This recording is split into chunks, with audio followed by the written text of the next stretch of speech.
हाय dear viewers. तो dear viewers, daily sentences, daily usages of sentences के साथ आया हूँ। वो सेंटेंसेस जो डेली लाइफ में हम इस्तेमाल करते हैं लेकिन हमें पता नहीं होता है कि इसको इंग्लिश में किस तरह ट्रांसलेट करना है।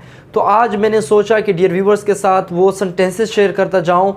तो जिस तरह के डेली लाइफ में सेंटेंसेस हम इस्तेमाल करते हैं कि वो ख्याली पकाओ पकाता रहता है, या वो झूठ बोलने में माहिर है, या इसी तरह वो इतना कमज़ोर है कि चल नहीं सकता, या इसी तरह वो एक अल्फाज का आदमी है।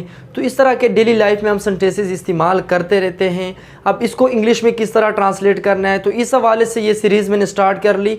तो साथ साथ में ग्रामर के भी काफ़ी वीडियो अपलोड कर चुका हूँ। तो इस बार मैंने सोचा कि डेली यूजेस ऑफ सेंटेंसेस जो है इसके हवाले से वीडियोज़ अपलोड करें, ताकि डियर व्यूवर्स जो है इसकी स्पोकन के ऊपर भी थोड़ा सा काम हो जाए और इसकी जो स्पीकिंग पावर है वो भी थोड़ी सी इम्प्रूव हो जाए। तो बिना टाइम वेस्ट करते हुए आज का हमारा पार्ट नंबर 1 है डेली यूजेस सेंटेंसेस में।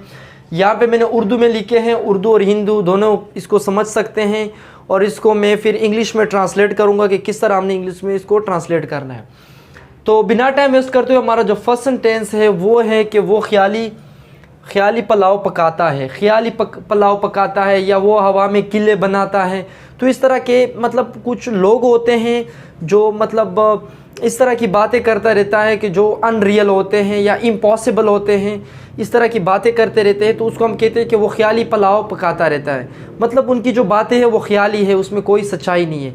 तो इस तरह की बातें जो लोग कहते हैं या बोलते हैं जिसमें कोई सच्चाई नहीं होती, वो असल में ख्याली पुलाव होता है। अब यहाँ पे मैंने सेंटेंस लिखा है कि वो ख्याली पुलाव पकाता रहता है। अब इसको इंग्लिश में किस तरह ट्रांसलेट करना है, तो इसका तरीका ये है कि मैं लिखूँगा कि ही makes castle in the air।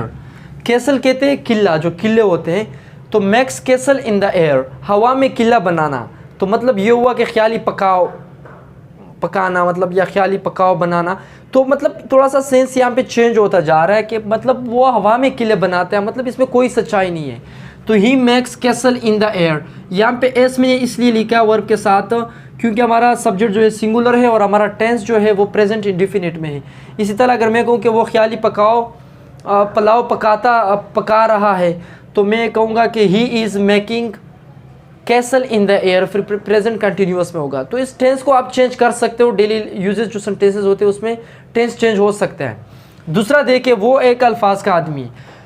बाज़ औक़ात हमारी सोसाइटी में कुछ ऐसे लोग होते हैं जो एक ही अल्फाज के होते हैं, वो ज़्यादा इधर उधर नहीं जानते, बस एक ही अल्फाज के आदमी होते हैं। बस उसकी जो बात कह देता है तो उसी अपनी अल्फाजों के ऊपर वो डट कर रह जाते हैं वहाँ पे। मतलब उससे चेंज नहीं होती, इधर उधर डिविएट नहीं होती या मोड़ते नहीं अपने अल्फाजों से।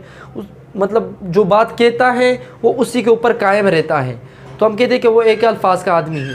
तो इंग्लिश में इसके लिए सेंटेंस ये है कि he is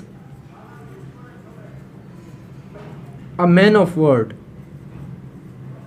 he is a man of word। he is a man of word मतलब एक अल्फाज का जो है आदमी है।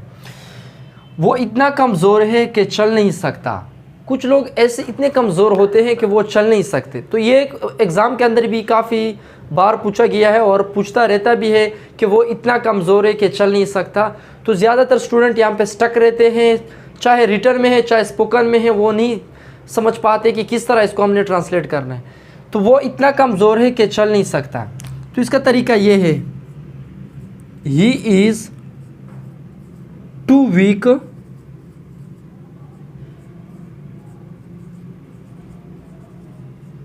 To walk. He is too weak, वो इतना कमज़ोर है टू वॉक के चल नहीं सकता।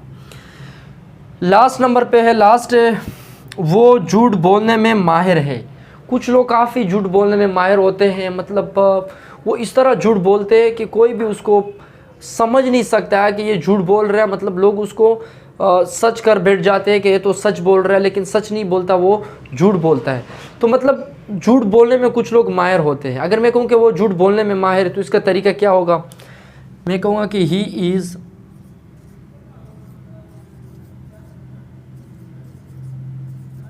गुड एट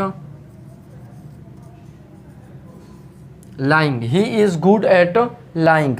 वो झूठ बोलने में माहिर हैं। तो जी हाँ डियर स्टूडेंट्स, ये 4 सेंटेंसेस थे जो डेली यूजेस ऑफ सेंटेंसेस में हैं। तो नेक्स्ट लेक्चर में अगेन 4 इसी तरह सेंटेंसेस लाऊंगा। तो बस आज के लिए इतना ही, मिलते हैं अगले लेक्चर में। टिल देन टेक केयर, अल्लाह हाफिज़, थैंक यू सो मच।